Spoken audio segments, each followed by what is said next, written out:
ഞങ്ങളിപ്പോൾ വന്നിട്ടുള്ളത് നമ്മുടെ കരുനാഗപ്പള്ളി എച്ചാഞ്ചേരി മാളിലുള്ള ദ കിങ് ഓഫ് അവൽ മിൽക്ക് ബെർവിയിലാണ്. ഞങ്ങൾ ഇതിന് മുൻപ് ഇവിടെ വന്നിട്ടുണ്ട്.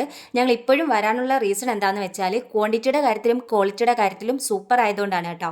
ഇത്തവണ മിക്സ്ഡ് സ്കൂപ്പും നോർമൽ കിറ്റും ലോഡർ ഫ്രൈസും ആയിരുന്നു ട്രൈ ചെയ്തിട്ടുണ്ടായിരുന്നത്. ഈ നോർമൽ കിറ്റ് കിഡ്സിന് വേണ്ടിയിട്ടുള്ളതാണെങ്കിലും നമ്മുടെ വലിയ ആൾക്കാർക്കും കഴിക്കാൻ പറ്റുന്ന ഒരു ക്വാണ്ടിറ്റി തന്നെയാണ് കേട്ടോ അതും ഉള്ളത്.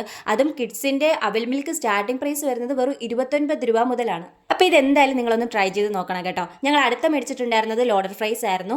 ലോഡർ ഫ്രൈസിന്റെ കാര്യത്തിലായാലും ക്വാണ്ടിറ്റിയും ക്വാളിറ്റിയും സൂപ്പർ ആയിരുന്നു കേട്ടോ. അതുമാത്രമല്ല നമ്മുടെ കിഡ്സിന് വേണ്ടിയിട്ട് തന്നെ സ്പൈസി കുറച്ച്, അതായത് സ്പൈസി ഇല്ലാണ്ട് തന്നെയും കഴിക്കാൻ പറ്റുന്ന കുറേ ഐറ്റംസ് അവിടെ ഉണ്ടായിരുന്നു. പിന്നെ ഞങ്ങൾ മേടിച്ചിട്ടുണ്ടായിരുന്നത് മിക്സഡ് സ്കൂപ്പ് ആയിരുന്നു. മിക്സഡ് സ്കൂപ്പ് ആയാലും ക്വാണ്ടിറ്റി ഭയങ്കരമായിട്ടുണ്ടായിരുന്നു. അതും 3 ഐസ്ക്രീം ഇട്ടിട്ടാണ് കേട്ടോ അവരത് ചെയ്തിട്ടുള്ളത്. അടിപൊളി ടേസ്റ്റ് ആയിരുന്നു കേട്ടോ. ഈ ഒരു ഐറ്റം മാത്രമല്ല, നമുക്ക് ഒരുപാട് ഐറ്റംസ് അഫോർഡബിൾ പ്രൈസിന് പല ഫ്ലേവറിലും കിട്ടുന്നുണ്ട് കേട്ടോ. അതുപോലെ തന്നെ ഐസ്ക്രീമിനൊക്കെ സ്റ്റാർട്ടിംഗ് പ്രൈസ് വരുന്നത് വെറും 19 രൂപ മുതലാണ്. അപ്പോൾ ഈ ലൊക്കേഷൻ വരുന്നത് നമ്മുടെ കരുനാഗപ്പള്ളി എച്ചാഞ്ചേരി മാളിന്റെ ഫസ്റ്റ് ഫ്ലോറിലായിട്ടാണ്.